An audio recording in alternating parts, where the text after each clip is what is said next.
Cruzando as Conversas. Oferecimento: Associação dos Oficiais da Brigada Militar e do Corpo de Bombeiros. Defendendo quem protege você. O Badesul valoriza você, valoriza o Rio Grande. Conte sempre com o Badesul e Porto Color. Boa noite, eu sou Guilherme Macalossi, você está acompanhando aqui na RDC TV mais uma edição do Cruzando as Conversas, o seu programa de análises e debates, trazendo sempre os assuntos mais importantes do momento, a perspectiva dos nossos convidados aqui nos nossos estúdios e também através da internet, através das conexões digitais, por videoconferência dos mais variados lugares do Brasil e do mundo. Cruzando as Conversas pode ser assistido pelos canais 24 e 524 da Claro Net TV e também pelas redes sociais @RDCTV Digital em todas as plataformas. Estamos no Facebook, no Twitter, no Instagram e no YouTube. Não deixe também de conferir a versão do Cruzando as Conversas em podcast. É isso mesmo. Além do nosso programa ao vivo e online nas plataformas, você também confere no Spotify, no Google Podcast e nos demais agregadores. No nosso site rdctv.com.br, você clica na aba Podcasts e você encontra a íntegra do programa tão logo ele terminou. Então é sempre uma oportunidade para você nos acompanhar. Não deixe de mandar a sua mensagem, a sua participação sempre é muito importante. Aliás, agradecer ontem a expressiva audiência na entrevista que fizemos com a secretária de Relações Federativas e Internacionais do Rio Grande do Sul, Ana Amélia Lemos. Eu e Armando Burdi conversamos com ela sobre modelagens de privatizações, sobre o trabalho desenvolvido pela Secretaria junto ao governo federal nas questões relativas à pandemia, e a íntegra você confere dessas plataformas todas que eu mencionei aqui anteriormente. Antes de apresentar o tema e os convidados da edição de hoje do Cruzando as Conversas, eu quero convidar você que está nos acompanhando a assistir no final de semana, no domingo, a maior cobertura das eleições municipais do Rio Grande do Sul, aqui na RDC TV. Nós estamos preparando uma longa programação que começará às 8 da manhã e vai ininterruptamente até meia-noite, trazendo a movimentação dos eleitores pela cidade, o voto dos candidatos, obviamente, o momento da abertura das urnas, a análise dos resultados, a apuração, tudo isso com os nossos convidados, passando aqui pelos nossos estúdios e os números em tempo real. A partir das 8 da manhã, Cláudio Andrade inicia a cobertura, depois eu faço a apresentação do programa até às 14 horas, na sequência, o Silvas completa junto com o Silvio Lopes e eu retorno junto com Armando Burdi a partir das 17 horas com a apuração dos resultados em tempo real e análise dos resultados até a meia-noite. Então, o seu voto você definiu aqui conosco através dos debates e entrevistas e a apuração você também acompanhará aqui na maior cobertura das eleições 2020 na RDC TV e muito mais vem pela frente porque também faremos a cobertura do segundo turno. Muito bem. O Cruzando as Conversas é um oferecimento da Associação dos Oficiais da Brigada Militar, defendendo quem protege você. De Porto Color, soluções gráficas. A Porto Color atende pelo WhatsApp e você pode ter os serviços da Porto Color na sua casa. E também Badesul. O Badesul valoriza você. O Badesul valoriza o Rio Grande do Sul. Conte sempre com o Badesul. O tema de hoje do Cruzando as Conversas tem uma série de características, inclusive sociais e antropológicas. O papel do negro na Polícia Militar. Aqui no Rio Grande do Sul, da Brigada Militar. A sociedade brasileira é composta quase que em sua metade por negros. E nós sabemos, eles são fundamentais na composição, na estruturação e no desenvolvimento. E, obviamente, o papel que eles exercem dentro das forças de segurança também precisa ser lembrado. E quase sempre acaba sendo colocado de lado. Então, o objetivo nosso hoje aqui é fazer uma análise sobre isso especificamente. Para falar sobre esse assunto, temos aqui na mesa, junto comigo, os seguintes convidados. O Major Dagoberto Albuquerque da Costa, que é graduado em Ciências Militares e Sociologia pela URGS, mestrando em Sociologia pela PUC aqui do Rio Grande do Sul. Major, bem-vindo, prazer falar com o senhor aqui no nosso programa pela primeira vez. Boa noite. Boa noite. Prazer. Muito obrigado, prazer é todo meu. Muito bem. Quem também nos acompanha aqui é o Tenente Jairo Rosa, vice-presidente da Associação Beneficente Antônio Mendes Filho, já esteve conosco falando, programa, aliás, que repercutiu muito, que foi muito importante, sobre suicídio dentro da polícia. Gente, bem-vindo, um prazer recebê-lo. Boa noite. Boa noite, Guilherme. Boa noite, mesa constituída. Coronel Maciel, Major Albuquerque, telespectadores, nossa assistência. Viemos aqui para participar com esse assunto de muita relevância, que os telespectadores tenham uma perspectiva de saber o que acontece entre muros dentro da brigada. Não é que seja uma caixinha fechada, né? Mas todos nós queremos ascensão e igualdade para todos. Muito bem. E quem também está aqui conosco, Coronel Marcel Vieira Neri, comandante regional do Litoral. Coronel, bem-vindo, boa noite. Muito obrigado, boa noite. Boa noite, espectadores. Boa noite especial ao Comando da Brigada Militar, à nossa Associação de Oficiais, ao diretor de ensino que teve essa iniciativa e a todos os espectadores, então, que nós possamos discorrer sobre esse tema, que é um tema interno da Brigada Militar, é um tema instigante e é um tema desafiador para ser tratado aqui ao vivo. Muito bem, além desses convidados aqui nos estúdios da RDC TV, nós também temos por videoconferência o Coronel Marcos de Araújo, que é professor, doutor em Ciências Sociais e Jurídicas, mestre em Ciência Política, advogado, sócio fundador do Instituto Fidúcia. Coronel, seja bem-vindo, prazer falar com o senhor. Boa noite. Boa noite, prazer é todo meu, Guilherme. Eu cumprimento a todos os espectadores e em especial também o Major Dagoberto, o Tenente Jário e o Coronel Marcel Vieira Neri. Muito bem. É um prazer estar com todos. Muito bem. Quem também participa junto conosco aqui hoje é o Coronel... vamos esperar um pouquinho, porque ele está entrando agora junto conosco, então vamos deixar o nosso último... Mas eu já vou anunciar, vamos deixar já a apresentação de todos, depois o Tenente Coronel Jorge da Silva, que Isso. Doutor em Ciências Sociais, Jorge da Silva também estará conosco, ele só está terminando de entrar, está sendo ajustado junto à nossa técnica.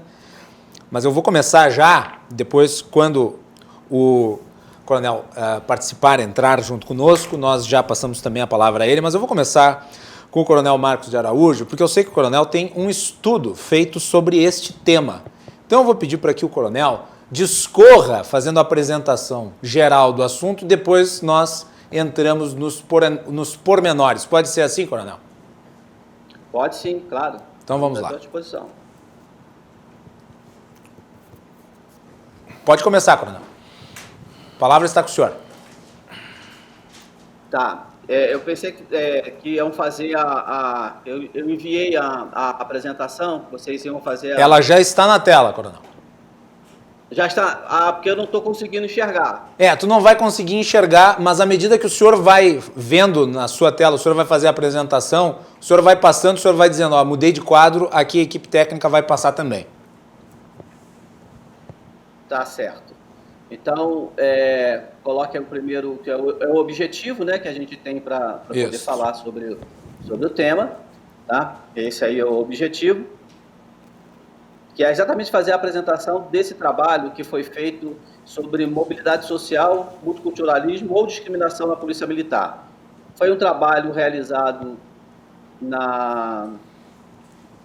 no mestrado e que virou um livro posteriormente, né? Perfeito. Então pode passar. O próximo que aparece aí aparece a cara de uma pessoa com múltiplos recortes de foto, né? Quer dizer, são várias pessoas formando uma pessoa só. Perfeitamente. Que é essa, né? A conformação, essa mistura que compõe a nossa realidade brasileira. Perfeito. Eu faço rapidamente aí uma introdução, só para ter uma ideia do que foi feito, né? Eu não vou ler todos, mas principalmente o capítulo 3 e o capítulo 4, nós vamos centrar a maior atenção, qual é a cor da PMDE, a imaginária e a real, e o capítulo 4, qual é a percepção da discriminação racial na Polícia Militar do Distrito Federal. Então, você pode passar aí, por gentileza, vai ter um quadro que fala sobre a quantidade de policiais da ativa por matizes. Quando eu iniciei o trabalho, pode passar, eu fui fazer uma pesquisa, quantidade de policiais da ativa por matizes, certo? Quando eu iniciei esse trabalho, eu fui fazer uma pesquisa e levantei que existia 90,6% de brancos na nossa polícia. Agora ficou melhor, agora está aparecendo. Opa, então agora vai ficar certinho, então. Pode continuar, agora. Ok. Então, eram 14.240 brancos e, na realidade, no visual, eu verificava que isso não era uma verdade. Alguma coisa estava acontecendo. Né?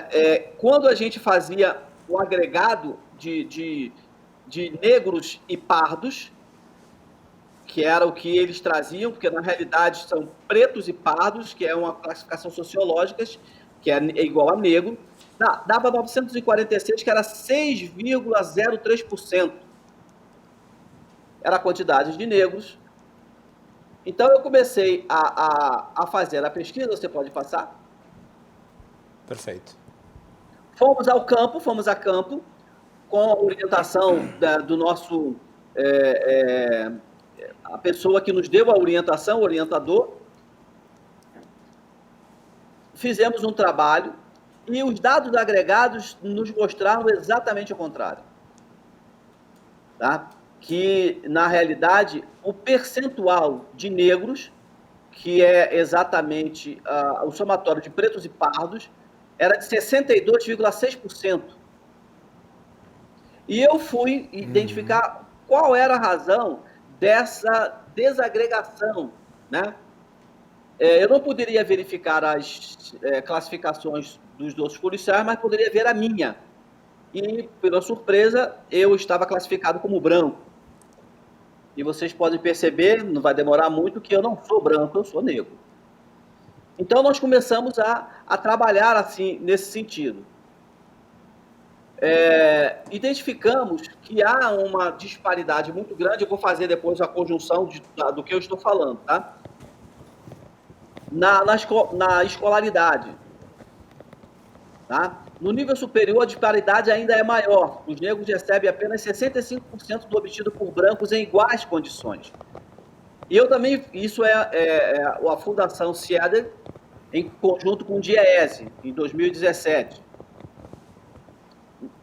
Nós fomos fazer a aplicação para verificar se dentro da polícia acontecia a mesma coisa. Você pode passar. E nós começamos a trabalhar, então, algumas situações dentro da própria polícia. Tá? Nós distribuímos um formulário de 597 participantes, fizemos mais de 20 entrevistas pessoais, trabalhamos com grupos focais, trabalhamos também com observação participante e fomos desenvolvendo o trabalho sempre por supervisão e orientação do sociólogo, que era o nosso orientador, e fizemos muitas entrevistas e com a preocupação de ser um texto bastante polifônico. Temos vozes às pessoas que estavam sendo entrevistadas. Eu destaquei algumas falas, né, só para a gente poder depois contextualizar no final. Então, um deles, a pergunta é: há evidência de prática discriminatória em razão da cor da pele? Então, um tenente-coronel da reserva, ele disse: isso é ridículo, esse major sabia que o carro era meu e deixou que fosse levado para o depósito do Detran, tá vendo aí? Isso é coisa de crioulo, só pode ser coisa de preto mesmo. O tenente-coronel, ele vai e fala que foi a mais violenta forma de discriminação, mas não a mais traumática. Então, são situações em que, se nós fôssemos perguntar para a pessoa que estava fazendo aquela agressão se ele é racista, obviamente ele ia dizer que não. Mas, como nós estamos dentro de uma sociedade em que a cultura nos ensina a nos acostumarmos a ouvir determinadas coisas, né? Essa situação passou a ser uma situação de normalidade. Prosseguindo, ainda em casos relevantes, um colega certa vez me relatou que não gosta de negro, porque deve ter herdado do pai que não gosta de ninguém de pele escura, que se aproxime dele. Isso foi uma fala de um entrevistado. Barbaridade. O outro foi por ocasião do internato na academia. Após a instrução de educação física, foram dados 5 minutos para trocarmos de roupa e entrarmos em forma. O cadete LF, obviamente, eu despersonalizo, para não ter problemas, apresentou-se com um uniforme errado. Então, o tenente, como a tropa informa, disse que só podia ser coisa de preto. Preto, quando não caga na entrada, caga na saída. Depois houve instrução de ordem unida e o cadete, em tela, demonstrou estar desmotivado. Foi a maneira que ele encontrou para protestar. Ele mesmo não foi reclamar, mas eu e outros cadetes, que estava dando a entrevista, fomos falar com o capitão-chefe do corpo de cadetes. O tenente foi afastado, mas 2 semanas depois estava de volta como se nada houvesse acontecido. Isso foi a entrevista de um major na academia. E tem uma série de outros casos, né, que foi sendo falado, que eu destaquei, né? Então, colocaram uma dupla de pessoas de cor, dizer, abriu a porta da senzala. As pessoas ali falam, não, mas isso é uma brincadeira. Mas quando a gente tem que perceber que as pessoas que sofrem essa brincadeira, ou quem observa essa brincadeira, não leva em consideração isso, né? Esse tipo de... é o que se naturalizou, no caso, essas brincadeiras. Desculpe, coronel, mas no caso a pessoa está tão acostumada a falar e a fazer esse tipo de coisa que ela não sabe, muitas vezes ela não sabe ou não tem intenção, mas ela acaba praticando atos de racismo, é isso? Perfeito, é isso. É o que o Pierre de Bourdieu chama de naturalização, né? Tanto da dominação, né, entre o homem e a mulher, como da discriminação que se é feita. Você passa a conviver numa sociedade em que a cultura passa a ser uma coisa normal, é uma naturalização dessa violência, né? Então, as pessoas que praticam isso, elas não são discriminadoras, mas elas estão dentro de uma sociedade, de alguns conceitos, né, que elas passam a utilizar isso como uma brincadeira, como uma coisa normal. É a naturalização dessa discriminação. Coronel, e quanto tempo o senhor demorou para fazer essa pesquisa? Foram 2 anos. 2 anos. Desde o início até o final, foram 2 anos, uma pesquisa de campo, com entrevistas, com grupos focais, com observação participante, com o trabalho de compilação, né? Então, dentro dessa percepção, a pergunta foi, o senhor ou a senhora acha que há discriminação dentro da instituição? Olha, veja bem, 77,8% disseram que sim, existe discriminação. 12,8% disseram que não. Mas a próxima pergunta, quando a gente fazia a pergunta, o senhor é discriminador, o senhor discrimina, aí a resposta era não. Não. É o que o Abdias de Nascimento dizia, né? Nós vivemos num país onde nós temos preconceito de ter preconceito. Existe a discriminação, mas não existem discriminadores, porque as pessoas não se identificam que aqueles atos que eles estão fazendo são atos de discriminação. Então, prosseguindo, para a gente poder... Os policiais identificaram a existência da discriminação na instituição, mas durante as entrevistas não se julgaram discriminadores. A gente também trabalha a situação da mulher, como a mulher negra está situada no discurso da democracia racial na PMDF. A gente percebeu também que, desde 1983, quando as mulheres começaram a ingressar na corporação, a preocupação era que fossem mulheres que dessem assim, uma um embelezamento ao ambiente militar, né? Que deixasse o ambiente militar mais leve, mais formoso, e que deveria ter uma boa aparência. E, obviamente, nesse conceito de ter boa aparência, as pessoas de pele escura não se enquadram, porque a beleza, a boa aparência, ela está sempre qualificada, sempre relacionada com aqueles conceitos eurocêntricos, né? Então, assim que foi criada a unidade feminina na corporação... E dá para dizer também, me permite, coronel, mas dá para dizer também que existe um outro preconceito velado, aí que dá para identificar, que é a questão de tu trazer a mulher para o corpo do serviço policial apenas para embelezar, como se esse fosse o único papel que a mulher tem, né, dentro de qualquer lugar em que ela atua. Quer dizer, já também esse aspecto. Perfeitamente. Né? É isso, é essa naturalização, né? É a ciência trabalhando com a própria natureza. Então, começa a ter uma naturalização dessa discriminação, uma naturalização da dominação masculina, e passa a ser assim. Então, era na época que eu fiz essa pesquisa, era como se fosse uma demonstração de poder. Quanto mais eu tivesse na minha sala, na minha antessala, secretárias trabalhando, e geralmente brancas, demonstravam o meu poder. Né? Então, tem aqui alguns exemplos. Uma PM foi excluída da guarnição por ser feminina e negra. O sargento-comandante disse que se ela fosse bonita e branca, poderia ficar na guarnição. Esse episódio aconteceu no plano piloto, que aqui em Brasília, é dividido em plano piloto e em cidade satélite. Um tenente-secretário foi selecionar uma secretária para o coronel e ele só escolheu as policiais jovens, brancas e bonitas. Existia uma policial negra com graduação em secretariado executivo que nem constou na relação. Isso são entrevistas, né? Foi dado liberdade nos grupos focais para que as praças e os oficiais pudessem falar da sua experiência. A pesquisa também esbarrou, né, a gente chama com série deep date, né, aquilo que você encontra sem querer encontrar.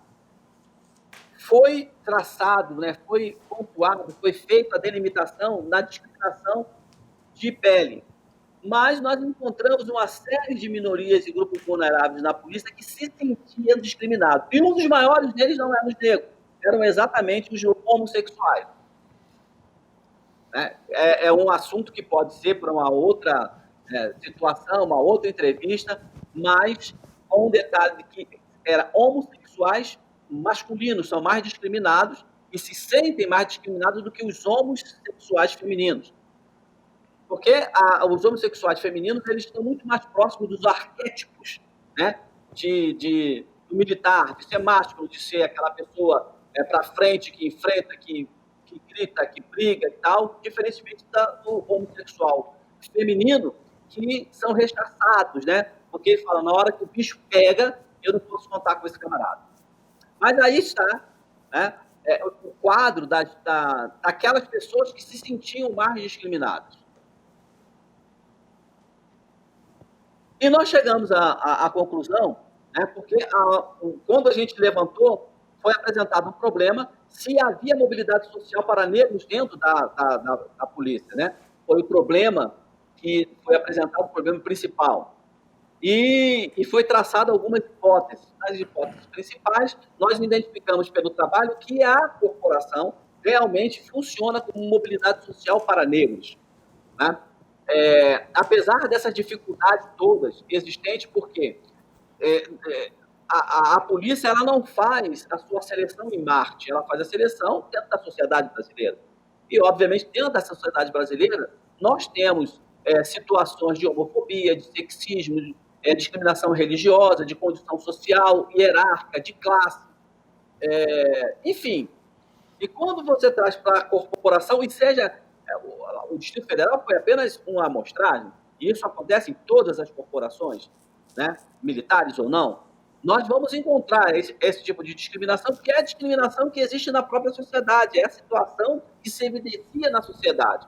Então, vai encontrar dentro da corporação, limitado por algumas condições, principalmente daí de da militarização, que é como se fosse um impedimento, ele dissimula mais isso, porque você vai ser promovido por antiguidade ou você vai ser promovido por merecimento. Entre duas noites existe um dia. Então, as hipóteses secundárias foi que, mesmo o ambiente hierarquizado impede que a instituição seja considerada discriminatória. Não quer dizer que não existe discriminação. Nas cadeiras não se aprende a discriminar. Traz-se esse hábito da própria sociedade, da criação, dos meios da mídia, na ausência, né, de pessoas que a gente possa apresentar como um modelo negro de sucesso. Os negros sempre na mídia vai ser apresentado como empregada doméstica, né, ou aquela pessoa que está dando um golpe, ou no secundário. É muito raro, até na própria situação mesmo. Você liga a televisão, você encontra poucos negros de destaque. Apesar nos Estados Unidos de nós temos uma discriminação que é mais evidente, né? Alguns dizem que a discriminação lá é uma arma na testa, que só sabe que está sendo discriminado, enquanto aqui no Brasil é uma arma na nuca. A pessoa não sabe que está sendo discriminado, né? Lá nós encontramos algumas pessoas de destaque, são várias, Condoleezza Rice, nós encontramos cantores, nós encontramos artistas, nós encontramos o próprio presidente, que nós tivemos um presidente negro, né? Tem aquela Oprah, né? Que é aquela apresentadora que tivemos lá. Colin Powell, foi secretário de Estado americano. E detalhe, né, Coronel, eu acho que dá para dizer com muita clareza que nos Estados Unidos os negros de destaque são negros tanto à esquerda quanto à direita. Quando o Condoleezza Rice e o Colin Powell são conservadores. E a Oprah é de esquerda. Enfim, quer dizer, o que importa é que muitos estão ganhando destaque numa velocidade maior do que aqui, onde supostamente há menos discriminação, mas existe, né? Discriminação, é verdade. Então, eu queria mostrar que essa dissimulação não é uma coisa das instituições, é uma coisa da sociedade, e não dá para a gente dizer, não, a partir do momento que a pessoa entrou para ser policial, ele deixa de ser discriminador, né? Então, veja bem, há uma democracia racial na corporação? Sim, mas não em todos os postos. A gente identificou que, para a promoção a coronel, e foi uma das preocupações que eu também tive, porque na Polícia Militar do Distrito Federal, a promoção para coronel é só por merecimento. Então, nós encontramos 62,6% de negros na corporação. Esse efetivo, ele se mantém equilibrado até chegar a tenente-coronel, porque nós temos as promoções por antiguidade. Quando chega na promoção por merecimento, esse percentual ele é diminuído ao extremo. Nós vamos encontrar muito menos negros lá. Né? E isso na época que nós fizemos a pesquisa, tá? Que foi entre 2005 e 2008. Prosseguindo. O objetivo não era criticar, o objetivo era identificar uma situação e sugerir alguns caminhos que poderiam ser seguidos.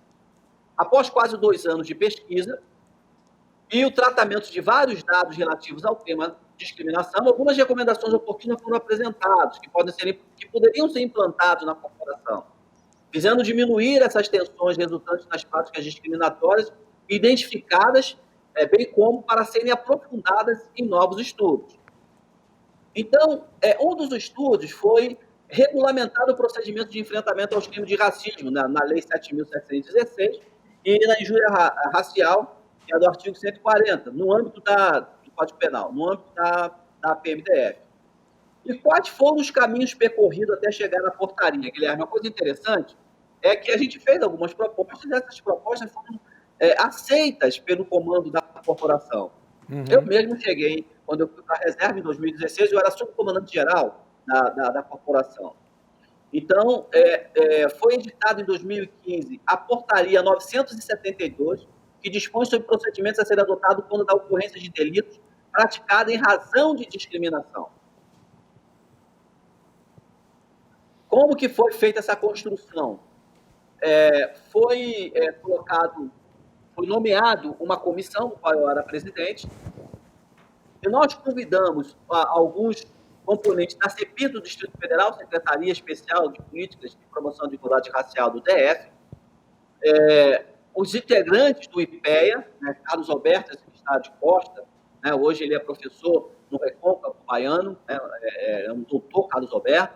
Nós convidamos o Ministério Público do Distrito Federal, doutor Tiago Piorobon, que está aí. Nós convidamos representantes do movimento negro, praças oficiais de ambos os sexos, né, e representantes também da imprensa para poder discutir isso e trabalhar isso para que pudesse ser transformado numa portaria. Então, para ser bem objetivo, bem sucinto, nós trabalhamos sobre 3 eixos articuladores. O policial como agente da discriminação, o policial como testemunha da discriminação e o policial como vítima da discriminação. Porque isso também é importante enfatizar, né, que o policial, ele também, muitas e muitas vezes, é vítima de discriminação. Sim. Teve caso recente, inclusive, né? Teve caso recente, inclusive, demonstrado por vídeo, gravado. Policial sendo humilhado a serviço. Por ser, e também por ser policial. Sim. Então, foi um trabalho muito interessante que redundou nessa portaria, isso aí foi a entrega da portaria, né? Portaria 972. Mas não parou por aí, interessante, né? Que houve também um movimento no sentido de a gente acredita que é através da educação que a gente pode fazer as modificações perenes, profundas, transversais, estruturantes. Então, o artigo 13, eu não sei se você está acompanhando, passando aí, mas eu acelerei, né? Acho que não aparece mais para mim aqui, mas a presença nos currículos dos cursos. Então, o artigo 13, o Departamento de Educação e Cultura, chegou à conclusão que deverá incluir nos currículos dos cursos de formação e aperfeiçoamento, extensão, especialização, no que couber, disciplinas e atividades pedagógicas visando o aprimoramento técnico dos policiais para cumprimento do disposto na presente portaria e legislação correlata. Então, começou a fazer parte dos currículos, a gente ensinando lá na formação. Também o Colégio Militar deverá observar o artigo lá, do artigo 9º da LDB, né? E também da Lei 10.639, que fala sobre cultura e ensino, né? da história da África e indígena. No parágrafo 2º, né, desse artigo 13, o Estado-Maior da PMDF deverá coordenar, juntamente com o Departamento de Educação e Cultura, através do Núcleo de Ensino e Pesquisa e Segurança Pública, Violência e Conflitualidade, a compilação dos dados fornecidos em conformidade com o artigo 12 dessa portaria, visando a realização de estudos, seminários internos e externos no âmbito do Instituto Superior de Ciências Policiais, um instituto reconhecido pelo MEC, aqui no Distrito Federal. Foi o primeiro instituto policial militar reconhecido pelo MEC, nota 5, a mesma nota do INPE, voltado para as temáticas atinentes ao entendimento e enfrentamento do fenômeno do racismo em todas as suas relações com a atividade policial. Então, veja bem, Guilherme, foi introduzido no ensino, né, básico, na formação dos soldados, dos oficiais e no curso de aperfeiçoamento de altos estudos, essa temática, de maneira que, transversalmente, a gente pudesse estar sempre reforçando a necessidade do respeito a essas minorias, do respeito às condições, quaisquer que sejam elas, e respeito à própria Constituição, no artigo 4º, que fala ali que não pode haver nenhuma discriminação. Então, tem uma série de situações aqui que eu vou passando, né? Nós tivemos anuais, momentários, que deve ser enviado para o arquivo, que tem instrução do efetivo no tocante ao enfrentamento. Eu vou passar para a gente poder ganhar tempo e respeitar também quem vem depois, mas tem aí, nós levamos para dentro da corporação palestrantes como o professor Mário Teodoro, que chegou a ser ministro e depois secretário da CEPI, ele para poder dar instrução, palestras. O doutor Carlos Alberto fez parte daquela comissão, também passou a dar aula dentro da nossa academia, para fazer as abordagens históricas. Nós tivemos a apresentação de alguns institutos culturais, né, para mostrar a relação das raízes que nós temos com a África. Eu tive a oportunidade de fazer missão de paz em Angola e tive um contato muito grande com as nossas ancestralidades. Então, a BMDF participou, inclusive, do projeto de iniciativa para a criação do Fundo Nacional de Combate ao Racismo. E concluindo, nós tivemos outros trabalhos desenvolvidos. Nós tivemos o primeiro curso de multiplicador da igualdade racial, em 2006. Aí eu era bem jovenzinho, né? 14 anos atrás. Tem também o doutor Arruda, aí, que era de São Paulo, trabalha também nessa área, né? Trouxe os cursos para cá. Enfim, nós chegamos à conclusão que o Brasil é uma amálgama de mestiços de diferentes origens raciais e étnicas, cuja raça e etnicidade foram perdidas a fim de ganhar a nacionalidade brasileira. Todos nós somos brasileiros. E a conclusão que nós chegamos é que a mobilidade social na Polícia Militar é um espaço onde negro tem possibilidade de ascender. Eu sou o próprio exemplo. Eu cheguei a número 2 dessa instituição, dessa corporação, né? Tive oportunidade de ir para fora, de fazer missão de paz, de estudar na Escola Superior de Guerra, de realizar mestrado, realizar doutorado, enfim. É óbvio que teve uma participação intensa dessa instituição, mas que nós não podemos dizer que não há situação de discriminação dentro da polícia, porque ela vai reproduzir, né, dentro de um ambiente mais controlado, porque esse aspecto militar faz com que haja uma dicotomia, uma diminuição dessa discriminação, mas que existe discriminação também dentro das nossas corporações e temos que, primeiro, reconhecer que existe para poder ter instrumentos para fazer o enfrentamento dessa situação. Muito bem. Olha, parabéns aí. Opa. Terminamos aqui.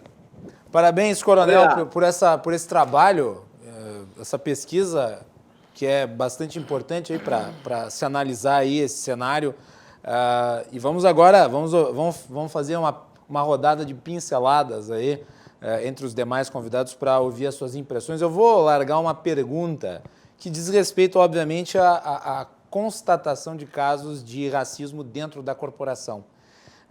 Como é que vocês veem o trabalho das corregedorias em relação a isso? Elas têm sido diligentes? Vou começar pelo Tenente Jairo.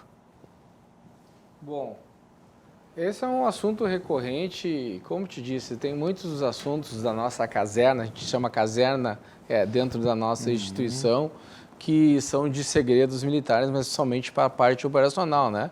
E a brigada não tem falhas, não, com assuntos relacionados à discriminação dentro da caserna, dentro de casa, né? Somos considerados todos iguais e as corregedorias têm desempenhado aí um trabalho eficiente, atuando veementemente para que isso não aconteça. Até mesmo nós não podemos estar discriminados. Estando discriminados, talvez nos separem. E lá na rua, o que nos chama a eficácia e eficiência da nossa profissão é a união, né? Ninguém fica para trás. Como é que eu vou dizer esse diálogo para a sociedade que nenhum policial, ao cumprimento do seu dever, numa situação de atrito ou até de combate, vai dizer que tem uma situação de racismo ou de desconfiança da sua raça, ou algum menosprezando a raça do outro, né? E eu vou dizer, afirmar assim, não, eu não tenho racismo, mas tem um slogan dentro da minha corporação que ninguém fica para trás. Então, a Corregedoria tem atuado muito bem, desconheço assim, algum assunto relevante, não vou dizer que não exista, mas a gente, no momento, não desconhece. Até mesmo como representante de classe, quando chega para nós vamos apurar. Né? Nós vamos apurar que seja feita, né, a lei, que seja cumprido ali o seu direito, que seja mesmo a pessoa que se sentir prejudicada, ela vai recorrer. E isso não pode acontecer no nosso meio. Muito bem. Coronel Marcelo. Claro, fiquem à vontade para fazer os seus apontamentos aí sobre a pesquisa do Coronel Marcos. Em relação à atuação da Corregedoria, a nossa instituição, justamente um dos pontos fortes da instituição militar é justamente o controle. e a gestão de fatos, né, irregulares, ela é, dentro da brigada, eu considero um ponto muito forte. Então, a nossa corregedoria, eu não tenho conhecimento de nenhum fato que tenha sido levado a cabo, pelo menos nesse passado recente, e qualquer fato que chegue ao conhecimento da administração, a administração adota as providências cabíveis. Major Albuquerque. Antes de responder a tua pergunta, Guilherme, queria fazer só 3 cumprimentos aqui rapidamente, em especial. Queria cumprimentar todos os policiais militares que estão nos acompanhando, em especial ao Major Flores, ao Tenente Coronel Moraes e ao Major Ferreira, que são, junto comigo, com o Coronel Marcelo, os idealizadores dos eventos da consciência negra da Brigada, que já ocorrem há 7 anos. Mas respondendo a tua pergunta, eu acho que a Brigada Militar é uma instituição muito legalista. Acho que nós temos apurado com muita eficiência todos os casos que chegam ao setor correcional, tanto dos batalhões, dos comandos, quanto a Corregedoria Geral da Brigada Militar. O que eu acho que nos falta, e agora eu penso uma frase que eu tirei do trabalho do Coronel Marcos Araújo, do livro dele, que ele diz o seguinte: não se pode lutar contra aquilo que achamos que não existe. Então, a inexistência de dados que possam nos levar, que possam nos conduzir a pesquisa sobre a discriminação racial é um elemento que falta dentro da Brigada Militar. Daí a importância do trabalho. Daí a importância do trabalho do Coronel Marcos Araújo, para que a gente possa ter pesquisas consistentes, principalmente nessa área, e aí talvez a gente consiga detectar melhor essas questões relacionadas à discriminação racial. Vou apontar um trabalho aqui do capitão Márcio Medeiros. Lá de Pelotas, o capitão Márcio Medeiros fez um trabalho sobre a seletividade na abordagem policial. Então, sobre a atuação dos policiais na seleção dos suspeitos. Como os suspeitos são selecionados para serem abordados. Existem pesquisas, e todas as pesquisas apontam que as pessoas negras elas têm maior probabilidade de serem selecionadas para serem abordados pelas guarnições da Brigada Militar, ou das polícias militares de uma maneira geral,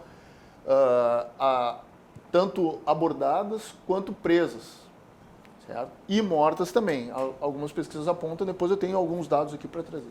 O capitão Márcio Medeiros ele fez uma pesquisa dentro da Brigada Militar e ele detectou, na pesquisa dele, no trabalho de conclusão de curso dele, que alguns policiais eles selecionam para abordagem policial elementos pela cor de pele, pela cor da sua pele. Então nós precisamos desses dados, porque como o Coronel Marcos de Araújo felizmente disse, né, só para concluir rapidamente, nós precisamos de dados para poder combater aquilo que a gente precisa conhecer. Então nós precisamos conhecer para a gente poder adotar essas providências. A pergunta que eu ia fazer é no seguinte sentido: como a polícia é composta, segundo os dados que foram trazidos, por um contingente muito grande de negros e de pardos, não há uma probabilidade muito grande que essas abordagens que são feitas em relação a negros e pardos, ou seja, a seleção de quem vai ser abordado, também esteja sendo feita por policiais negros e pardos? Sim. E daí como é que resolve esse problema? Quer dizer, se é que isso é algo relativo a um problema. Para entender isso, Guilherme, a gente tem que voltar... Que é complexo daí, né? Para entender isso, a gente tem que entender as questões relacionadas ao racismo sistêmico, ao racismo estrutural e ao racismo institucional. Rapidamente.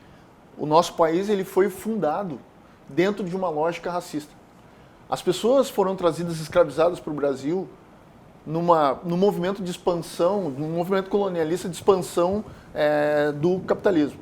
E elas fizeram...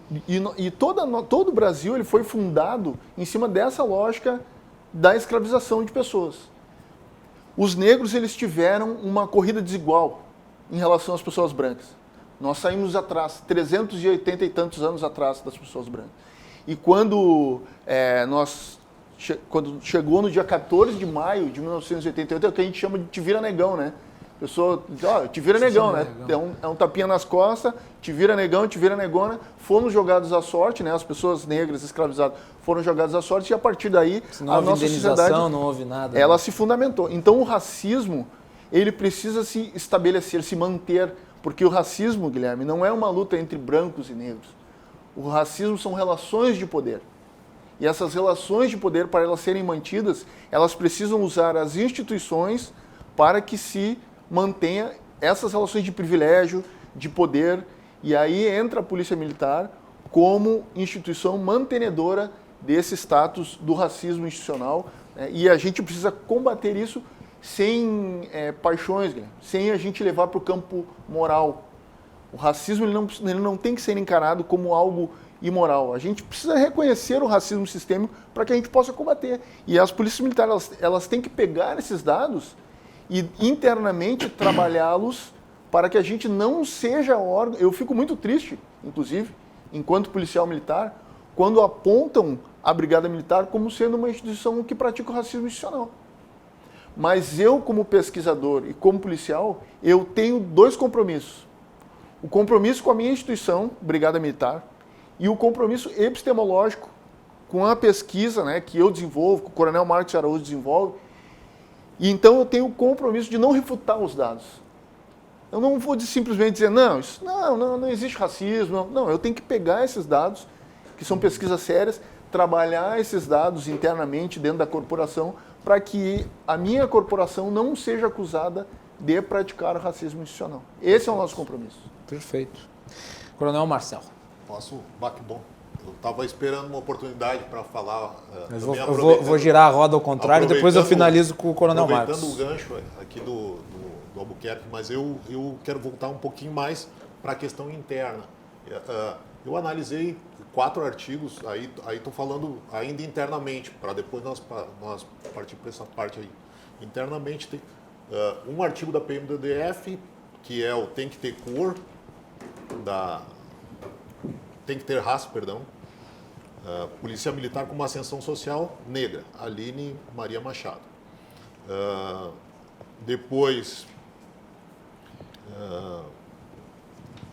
mais um artigo da PM da Bahia e, finalmente, 2 artigos nossos aqui, inclusive um que fosse o orientador, que tratam justamente da possibilidade da ascensão negra, né? E aí, assim, tem certos pontos de convergência nos artigos e também que o negro ele procura a profissão policial militar como um ponto de ascensão social, né? Um ponto de quebrar, né, esse círculo aí que tu falaste. E lá pelas tantas, uma coisa E aí, assim, primeiro, tem uma grande preocupação dos 4 autores aqui dos artigos. Com o requisito curso superior, se haveria ou não um branqueamento dos oficiais. E aí, com a política de cota, isso restou relativamente, né, apaziguado. Mas aí surge a questão das expectativas de ascensão, de reconhecimento, né, social, que eu acho que isso dentro das necessidades humanas é o que mais importa e talvez que muitos de nós busquem, né, na profissão. Chega um momento que o dinheiro ele não é tão importante, o importante é a realização. No caso, Coronel, o senhor está dizendo que o negro, o pardo, quando ele entra na polícia, ele também se motiva porque ali ele vai ter a possibilidade de galgar posições, se tornar mais relevante do que ele não teria talvez em outros lugares. Com certeza. E daí essa autora aqui de Brasília, ela fala ela fala sobre uma questão do reconhecimento e ela diz que lá em Brasília contrariou a regra, ela achou que ia diminuir e aumentou. E aí ela diz o seguinte, não, talvez isso se deva porque a profissão policial ela é uma profissão de não tanto prestígio. E aí destapa uma situação que a gente vê em muitos relatos dos entrevistados, alguns relatos ali do trabalho do coronel que ele não apresentou, mas eu sei que tem, onde as pessoas não se sentem reconhecidos dentro da instituição. Coisas que a gente até estava falando de bastidores. Então, esta questão, daí sim nós falamos do papel, trazendo para o tema, papel do oficial negro. Eu acho que nós temos como gestores, e aí sim, eu acho que o negro ele tem que se colocar, o oficial negro, que é o que nós estamos colocando, nós temos que nos colocar na condição de protagonistas e fazer o que o coronel ali no final do trabalho ele fez. Ele identificou um problema, mas ele apresentou encaminhamentos, né, para a solução, que foi aquela portaria ali e tal. E eu acho que isso sim, nós falando de Semana da Consciência Negra, e aqui eu aproveito a tua deixa ali, porque tu saudou, né, os nossos amigos ali que estão nos assistindo, e eu quero aqui prestar uma continência, eu quero prestar uma continência respeitosa a 2 oficiais que eu considero paradigmas dos afrodescendentes na Brigada Militar. Um deles já faleceu, o Coronel Luiz Iponema, foi um expoente, né? Ele serve de inspiração para todos nós. E o segundo coronel que eu quero prestar uma continência respeitosa é o Coronel Alberto Rosa Rodrigues, que ainda está vivo, 97 anos, se não me engano. É uma pessoa ativa, orador, historiador e escritor. É um exemplo, participa ativamente das atividades, inclusive da nossa associação. Então, esses 2 oficiais, eu acho que eles representam qualidades que sim, demonstram o nosso papel de protagonizar, de nos superar muitas vezes, né? De ter resiliência. E aí sim, problemas temos. E uma coisa que, quando eu estava preparando para essa reunião, eu estava analisando. A população negra, ela chegou a 53,6 em 2014. Então, a população negra brasileira, ela é extremamente representativa, embora nosso estado ele tenha algumas peculiaridades, que a nossa população aqui, entre negros e pardos, entra 16,3, se não me engano. Mas porque teve muita colonização, né? Exatamente. Tem particularidades. E aí que entra a fala do Albuquerque. A nossa colonização, nós deixamos a nossa árvore genealógica lá na África. Nós não sabemos de qual região nós viemos, porque nós viemos aprisionados. E isso sim é uma dívida social que existe e ninguém está aqui para botar panos quentes, né? Eu acho que a gente discutir isso hoje aqui no ar é uma quebra de paradigma, né? Talvez até protagonizada pela nossa condição de militar, de poder falar isso com um pouco mais de autoridade. Eu vou só pedir encarecidamente ao Tenente Jairo que ele aguarde um pouquinho para falar, porque nós vamos ter que fazer um break.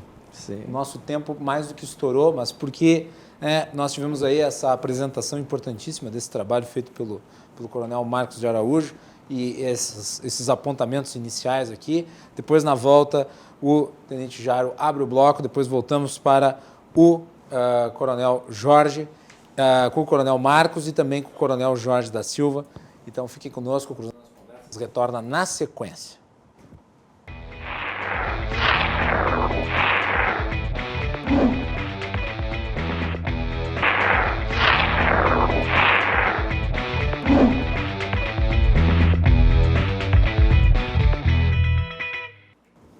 Segundo bloco do Cruzando as Conversas, nós estamos falando sobre o papel do negro na Polícia Militar. Você nos assiste pelos canais 24 e 524 da Claro Net TV e pelas redes sociais @RDCTV Digital em todas as plataformas. Lembrando que no final de semana, dia 15, domingo, primeiro turno das eleições, vote bem, vote com consciência. E vote sempre no melhor. Não tente votar excluindo. Eu não gosto desse, então eu vou votar nesse. Não, vote naquele que é o melhor. E talvez votando no melhor você eleja o melhor. Então vote no melhor e vote consciente. E você acompanha a apuração dos resultados aqui na RDC. Nós preparamos uma cobertura que vai das 8 da manhã até meia-noite. Cláudio Andrade, eu, Silvas, o Silvio Lopes, o Armando Burdi, Yasmin Luz, a Melanie Rupental, a Vitória Caroline, toda a equipe da RDC vai estar unida aqui para fazer a maior cobertura das eleições. Se você... o Guilherme Paz também, que é da área dos esportes, mas vai participar da nossa cobertura política. O Guilherme esteve à frente do plantão coronavírus, quando nós estivemos aí à distância fazendo os programas. Então, vamos estar todos juntos para fazer a grande cobertura das eleições, a maior do Rio Grande do Sul. Você nos acompanha a partir das 8 da manhã, no dia 15, o dia inteiro aqui na RDC. O Cruzando as Conversas é um oferecimento da Associação dos Oficiais da Brigada Militar, defendendo quem protege você. de Porto Color Soluções Gráficas. A Porto Color atende pelo WhatsApp e você pode ter os serviços da Porto Color na sua casa. E Badesul Desenvolvimento. O Badesul valoriza você, o Badesul valoriza o Rio Grande do Sul. Na volta, eu vou passar a palavra para o Tenente Jairo Rosa, que havia ficado por último, né, no bloco anterior, e abre agora o nosso segundo bloco. Mas então, Guilherme, continuando. Bem colocado aí. A Polícia Militar do Rio Grande do Sul hoje é uma das principais entradas de acesso para o negro ter a sua ascensão policial. Né? Não estou falando nada de bravura, destreza, é uma oportunidade. Né? E ele vem para ser policial. É o sonho desde lá do menino, eu quero ser um policial. Né? Claro que hoje nós não temos ascensão policial como a gente quer. Hoje, aqui no Rio Grande do Sul, nós temos uma carreira definida de um plano de carreira para os oficiais. E para os praças que entraram para almejar essa ascensão policial, toda hora troca. E hoje nós estamos desfavorecidos de um plano de carreira. A tropa está esperando. A tropa foi votada no primeiro CONSEG, foi a primeira Conferência Nacional de Segurança Pública, valorização policial. Então é isso que nós buscamos. Claro que eu também não vou ficar me vitimizando, eu não consegui, eu não estudei, eu não passei. Não, sou tenente que eu fui correr atrás. Claro. Se for correr atrás, o senhor é major, o senhor correu atrás e o senhor competiu, como o senhor falou, de repente sendo a segunda ou a terceira opção, mas o senhor, quando convocado, o senhor foi, almejou e hoje o senhor é coronel. Nós teremos promoção agora, teremos promoção do nível superior, né? O Major Albuquerque, né? Vai sair com um novo posto de tenente-coronel. Nós, do nível médio, a turma aquela que está na ponta, as praças da brigada, não teremos promoção, porque estamos desfavorecidos da nossa ascensão profissional. Estamos conversando com o comandante da brigada, encaminhamos aí uma modernização na carreira. Hoje, com os projetos que foram aprovados no governo do estado, nos tiraram direitos. E, pasmem, policial, se continuar o jeito que está o projeto do governo do estado, com 30 anos de serviço ele vai se aposentar como soldado, Major Albuquerque. Coronel Marcel. Então, cadê a minha ascensão policial dos praças da brigada? Tem que falar que eu sou dirigente da área de classe. Isso também a gente está... Mulher, bonita, magrinha, formosa, tem uma situação de se encaixar. Agora, imagina a policial negra, que é mãe, é parteira, é salva-vidas, desempenha todas as suas funções em casa e é uma servidora de polícia militar no estado. Talvez ali não tenha condições de se manter com um preparo físico, como nós também, dependendo do tempo. Então, talvez ela esteja discriminada. É um outro tipo de racismo, Major Albuquerque. Eu vi que o senhor elencou 3, eu coloco esse 4. Elas também podem estar excluídas. Mas também o veterano, né, de uma troca de paradigma, nós tivemos, assim como o CFO passou para o CSPM, que o CFO era 4 anos e diminuiu para 2 com curso de Direito, nas carreiras aqui do nível médio nós tivemos transformações. É tudo de se pensar. Mas não é racismo. Mas exclui. E o racismo também não exclui? O racismo exclui e humilha. Mas o que exclui não é uma nova forma de racismo também? Cadê a minha oportunidade? Para se pensar. Tá certo? Era isso. Muito bem. Coronel Marcos de Araújo. Está conosco ainda, coronel? Produção. Bom, sempre com vocês. Sempre com vocês. Sempre com nós. Continuando então, coronel. Seu próximo apontamento. Deu um delay aí na sua fala. Isso. Na realidade, a gente tem que... É uma pergunta difícil quando se fala a respeito da discriminação dentro das corporações. É a mesma situação que quando se fala de discriminação no próprio Brasil. Durante muito tempo nós tivemos aquela ideologia da democracia racial, aquele sonho da democracia racial, que todos nós temos a mesma cor, que não existe discriminação.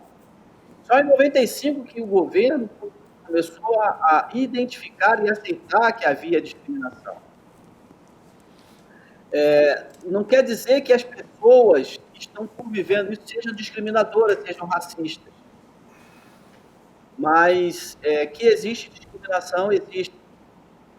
E isso foi produto de trabalho feito pelo próprio IBGE. O que nós constatamos dentro da polícia é um reflexo do que existe na sociedade brasileira.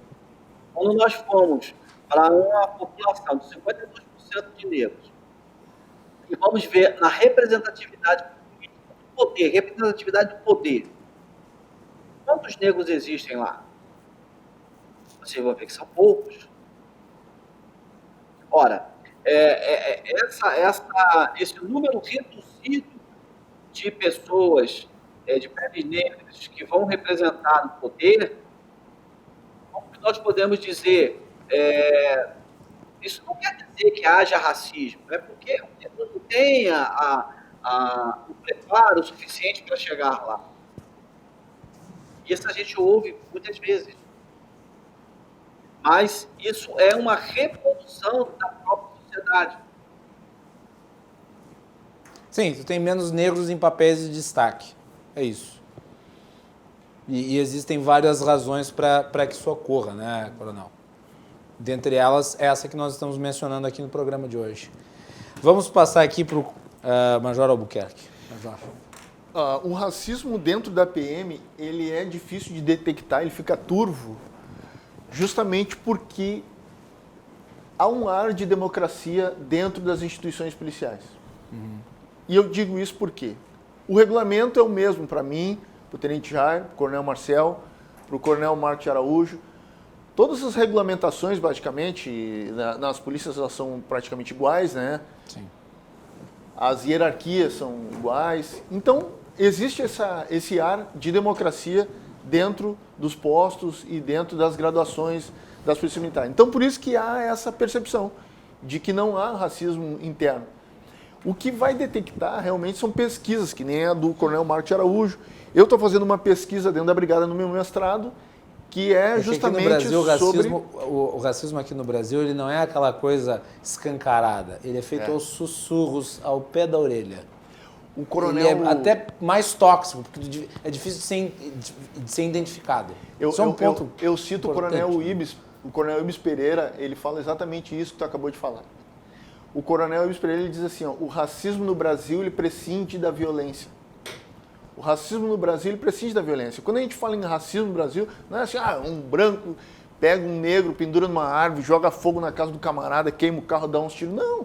O nosso racismo, e o coronel falou de um dos mitos fundadores da nossa sociedade, que é o mito da democracia racial. É um mito fundador do Brasil.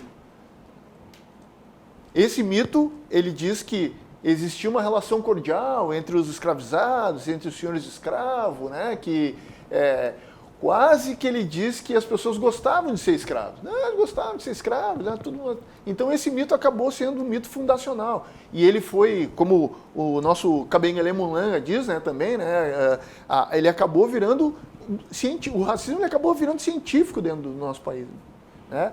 Houve a tentativa científica de tornar, de legitimar o racismo. Então, o nosso racismo ele é muito sinistro aqui, eu diria, aqui no Brasil. Fizemos uma comparação aqui entre os Estados Unidos e o Brasil. Eu costumo dizer que o racismo no Brasil, ele é como uma areia movediça. E o racismo nos Estados Unidos, ele me parece que ele é mais como uma parede, um muro, né? Que você chega lá e diz, daqui tu não passa, cara. Aqui tu é negro, daqui tu não vai passar daqui. Então o camarada ele tem que quebrar um muro, pular um muro, passar, atravessar um muro, ele tem que dar um jeito. E algumas pessoas foram citadas aqui, a Oprah Winfrey, a Beyoncé e outras pessoas conseguem chegar lá nos Estados Unidos. E aqui no Brasil ele me parece como areia movediça. Você enxerga, acha que vai conseguir chegar do outro lado, mas quando tu pisa, tu afunda. E aí tu vai indo, tu não vai conseguindo, não tem ninguém para te ajudar, e tu acha que tu vai conseguir. Então o racismo aqui ele é muito pantanoso, movediço, né? Uhum. Então eu acho que é por isso que é muito mais difícil da gente sair de situações de racismo, e principalmente, Guilherme... Tá lá nos Estados Unidos, tu identifica, ela tem o pessoal da Ku Klux Klan, aí tu fala, olha lá os racistas. Quer dizer, tu identifica. Identifica. E aqui, tu identifica? Não. Tanto é que as pessoas não se identificam como racismo, mas o racismo está num papel aqui. Né? O racismo existe, né? Os dados existem. Vamos chamar o Coronel Jorge da Silva, que agora nós conseguimos conectar. Coronel, seja muito bem-vindo aqui ao nosso programa. Prazer falar com o senhor. Boa noite. Prazer é todo meu. É uma honra poder participar do programa. Eu só lamento essa dificuldade da conexão, mas estamos aqui. Muito bem, Coronel. Agora que o senhor está conosco, eu gostaria de ouvi-lo sobre esse assunto que nós estamos debatendo hoje, o papel do negro na polícia, a questão da discriminação. Seus apontamentos.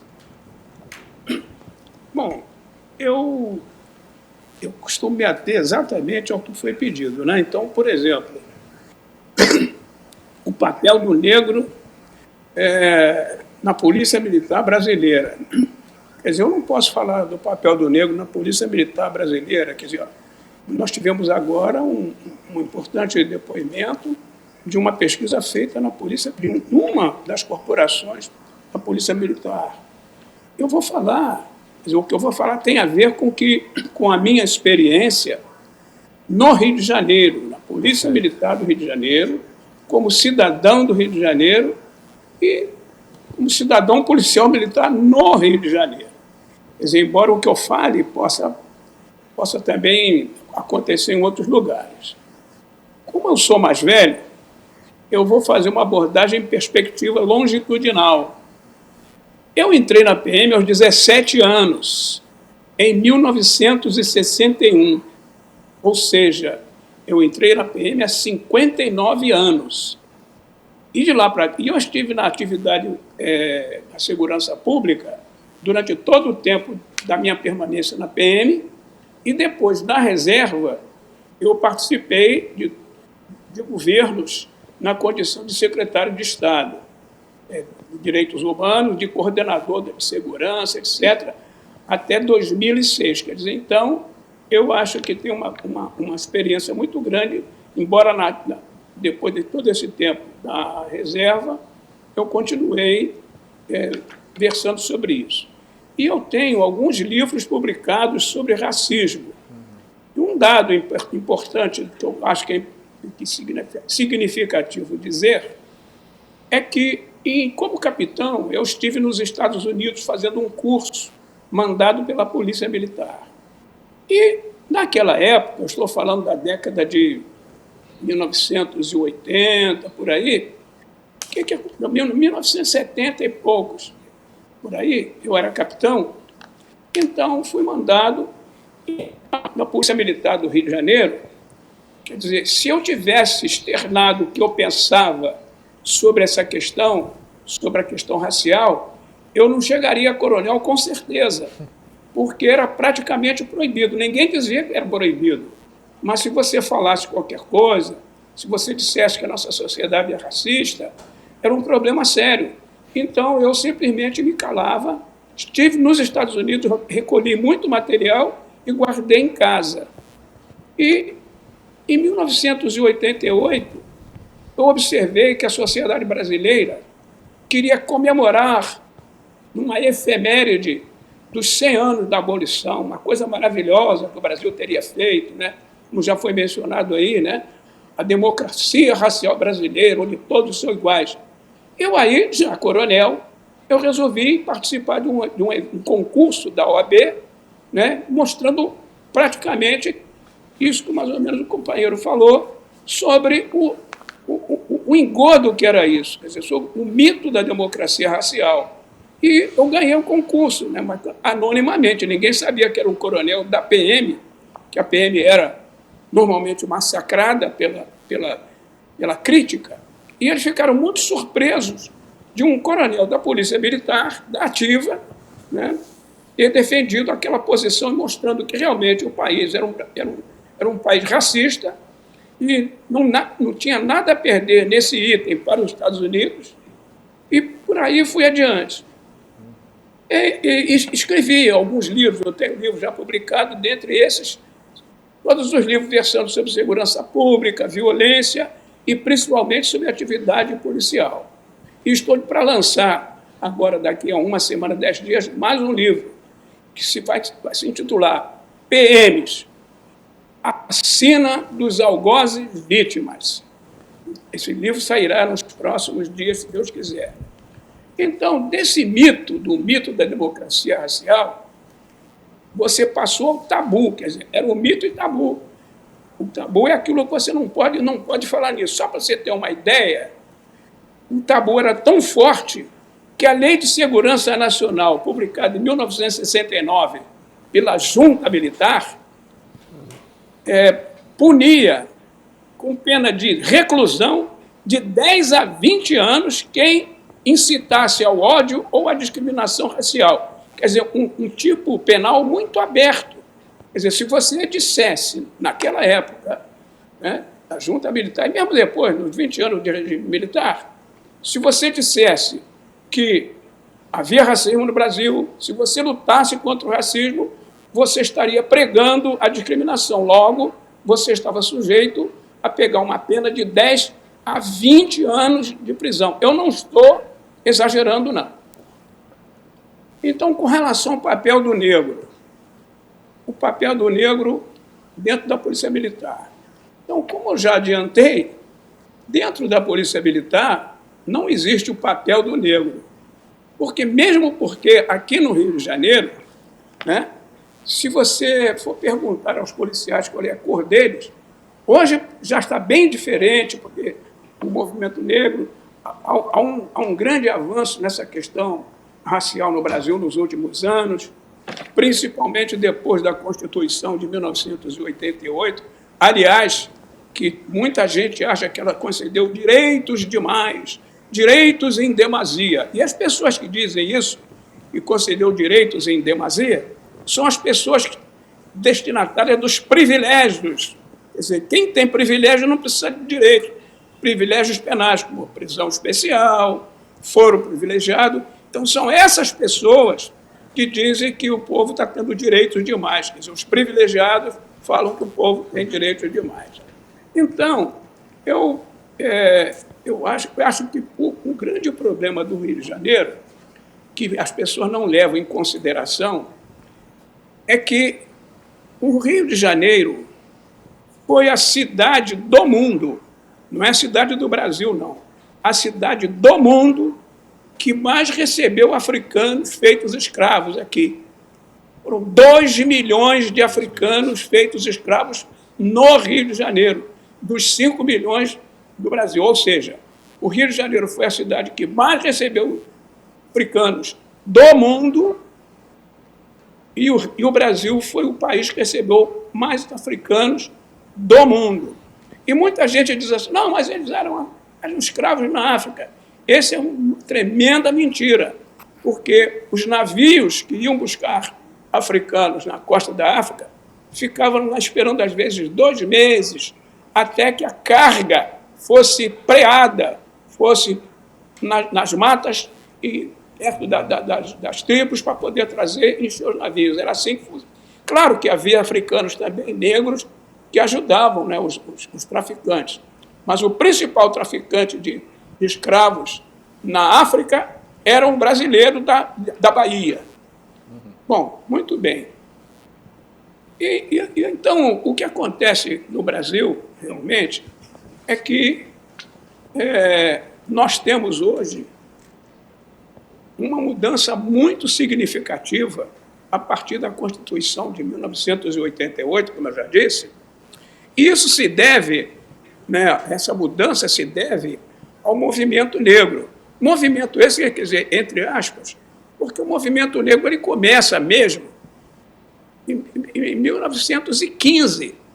O movimento com jornais começaram a ser publicados, jornais em São Paulo, no Rio Grande do Sul, no Rio de Janeiro, jornais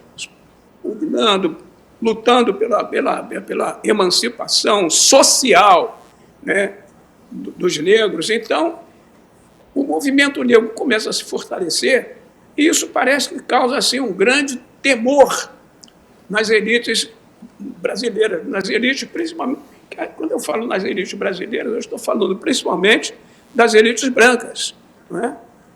E nós temos um problema sério, porque o que aconteceu com o colonialismo europeu é que os europeus se convenciam que a superioridade dos brancos europeus era um dado da natureza. Quer dizer, eles eram mais inteligentes, mais bonitos, mais fortes, porque a natureza os fez assim. E isso justificou o colonialismo.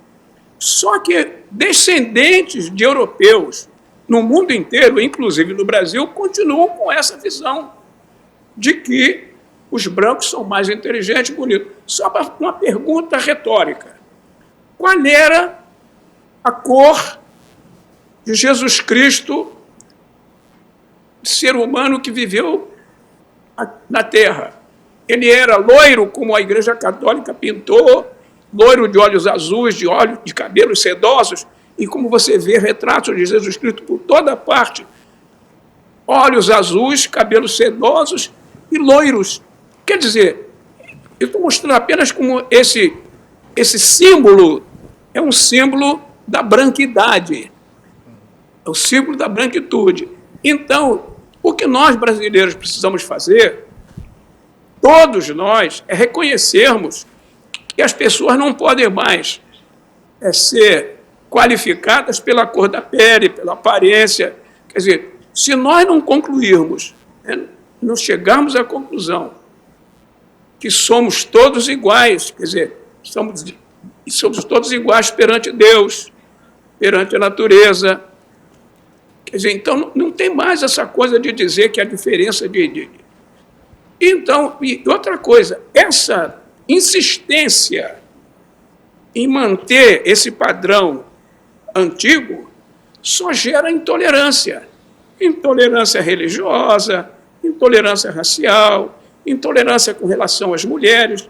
Então, nós precisamos, nós brasileiros, independentemente de cor, origem, etc., todos nós devemos entender que esse modelo de sociedade está levando todos nós para o buraco.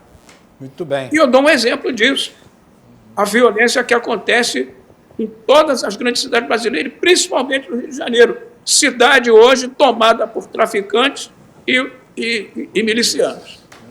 Muito bem. Olha, Coronel Jorge, eu deixei o senhor falando mais nesse bloco porque o senhor não tinha conseguido entrar antes, mas foi muito bom ouvi-lo e, na verdade, foi muito bom ouvir a todos. Nós já estamos nos aproximando do final, o programa passou voando. Eu gostaria de agradecer a todos pela presença aqui. Eu vou começar pelo Coronel Jorge. Jorge, muito obrigado pela participação. Parabéns aí pelo lançamento do livro. Muito obrigado e agradeço pela oportunidade que vocês me deram de falar sobre essas questões que são muito, vamos dizer assim, muito importantes de elas serem debatidas por toda a sociedade. Muito bem. Quem também eu gostaria de agradecer muito é o Coronel Marcos de Araújo, autor da pesquisa que embasou uma parte considerável aí da nossa conversa. Coronel, parabéns pelo trabalho, obrigado.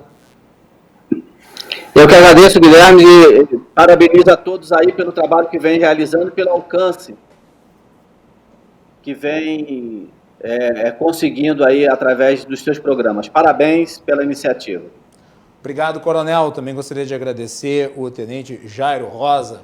Tenente, muito obrigado pela participação hoje aqui no nosso programa. É uma satisfação, Guilherme, estar retornando aqui para falar com um assunto de extrema relevância. Quero mandar um abraço aqui ao presidente Clemente da associação e a todos os colegas policiais e militares que nos ouviram, que nos assistiram, que estavam na expectativa de ver esse início de alguma coisa que é uma quebra de paradigmas para nós. Teria muito mais coisa para falar aqui, talvez a gente tenha que repetir um outro programa, tem a seleção, tem promoções, por que não?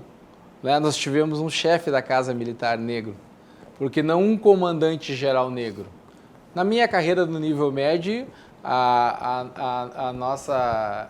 o nosso anseio é chegar a tenente, mas nem todos vão chegar. Como também na carreira de oficiais, antiguidade, de merecimentos, nem todos vão chegar a coronel, mas alguns chegam. Mas quando vai ser a vez que um desses vão ser o nosso comandante-geral? Muito obrigado. Coronel Marcel, foi uma honra dividir o espaço com o senhor. Major Albuquerque, mais uma vez. Guilherme, Tem muita coisa para conversar ainda. E Com te certeza. parabenizo pela Obrigado. iniciativa, pela oportunidade. É isso que nós precisamos falar. Estamos Tá sempre à certo? disposição. Obrigado. Sempre à disposição. Também gostaria de agradecer a participação do Coronel Marcel Vieira Neri aqui no nosso programa. Coronel, muito obrigado. Obrigado, Guilherme. Parabéns pelo trabalho. Muito obrigado, agradeço a oportunidade e quero agradecer também à Associação de Oficiais por ter possibilitado que esse encontro que tem acontecido, né, que seria o 7º da consciência negra, ele tivesse a amplitude da divulgação. Infelizmente, por questões da pandemia, né, não podemos trazer pessoas que têm participado recorrentemente, aliás, têm sido os precursores dessa iniciativa, mas que foram bem citados aí pelo nosso colega Albuquerque, e dizer que é um tema árido, é um tema que merece uma análise, né, pela repercussão que ele ainda há de produzir, né, na vida do brasileiro e, quiçá, na vida mundial, porque tem sido... todos são iguais, né, mas é uma falácia, muitas vezes, a questão da igualdade material e da igualdade formal. E todos nós buscamos, né, nos superar a cada dia, independente de cor, independente de raça. E a gente precisa praticar a tolerância. É isso aí. Muito obrigado. Major Albuquerque, muito obrigado pela participação e desde já lhe parabenizo pela troca de patente. É isso? Vai se concretizar aí nos próximos dias? Como é que vai ser? É a previsão, né? Então, parabéns. É o que todos nós esperamos na brigada, né? Então, já estou aguardando algum tempo. Mas os meus votos são para que os próximos comandantes gerais da Brigada Militar, no futuro próximo, sejam o Coronel Marcel Vieira Neri e o Coronel Marcos Sinistro, diretor hoje do Departamento de Ensino, que talvez seja promovido também em breve, né? Então, eu faço votos que esses sejam os nossos próximos comandantes gerais negros da Brigada Militar. Quero fazer um cumprimento a toda a equipe da RDC e a todos que estão nos acompanhando, em especial ao Comando Geral da Brigada Militar e ao Coronel Maciel, meu comandante, que está nos acompanhando também. Eu acho que nós precisamos realmente focar nas questões da valorização dos nossos policiais. Focando na valorização dos nossos policiais, nós realmente vamos fazer com que essa ascensão, essa mobilidade que a gente espera para os policiais negros, ela se perfectibilize dentro da Brigada Militar, que é uma das instituições que a população negra procura para a mobilidade social. Então, eu espero que com essas políticas internas de valorização do nosso efetivo, dos nossos oficiais, das nossas praças, a gente consiga, assim, elevar, né, a bom nível essa mobilidade que a gente espera. Muito obrigado, Guilherme. Boa noite. Muito obrigado, agradeço novamente. O papel do Cruzando as Conversas é, obviamente, né, trazer estes temas para o debate. Eu vou terminar esse programa lendo uma passagem do livro Minha Formação, do Joaquim Nabuco, que é um dos grandes nomes da nossa literatura, e ele escreveu, com aquela sua capacidade indescritível de transformar o português em poesia, ele escreveu da seguinte forma sobre a escravidão, e é um texto sobre a escravidão que eu acho que é um dos textos mais importantes já escritos. Diz Joaquim Nabuco, abre aspas, a escravidão permanecerá por muito tempo como a característica nacional do Brasil. Ela espalhou por nossas vastas solidões uma grande suavidade. Seu contato foi a primeira forma que recebeu a natureza virgem do país. E foi a que ele guardou. Ela povoou como se fosse uma religião natural e viva, com seus mitos, suas legendas, seus encantamentos, insuflou-lhe sua alma infantil, suas tristezas sem pesar, suas lágrimas sem amargor, seu silêncio sem concentração, suas alegrias sem causa, sua felicidade sem dia seguinte. É ela o suspiro indefinível que exalam ao luar as nossas noites do norte. Tão lindo e tão triste, né? Então é isso. Vamos fazer um intervalo e voltamos só para encerrar o programa. Até daqui a pouco. Até daqui a pouco.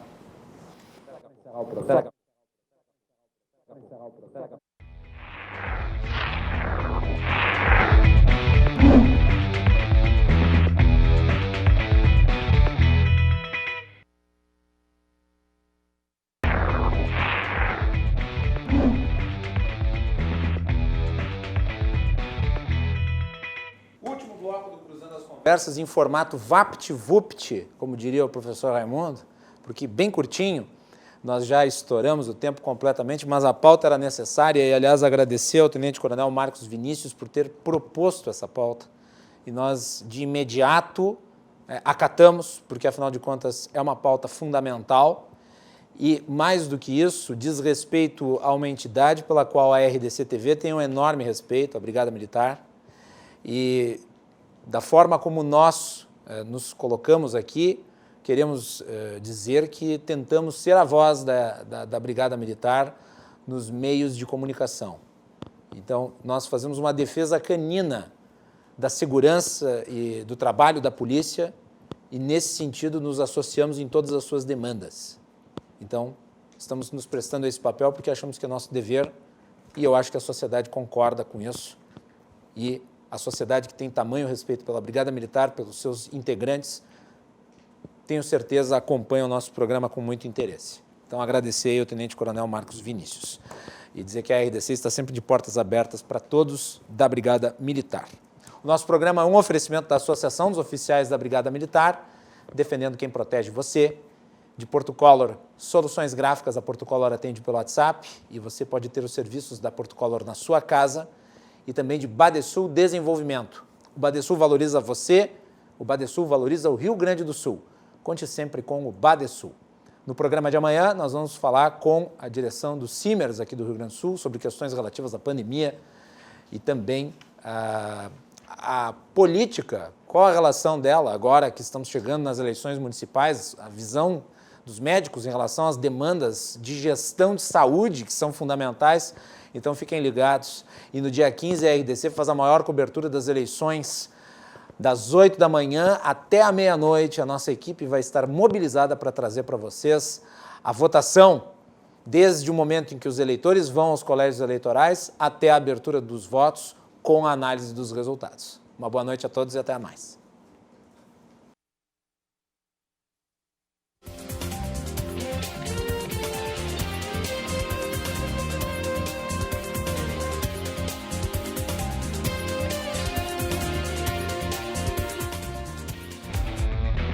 Cruzando as Conversas.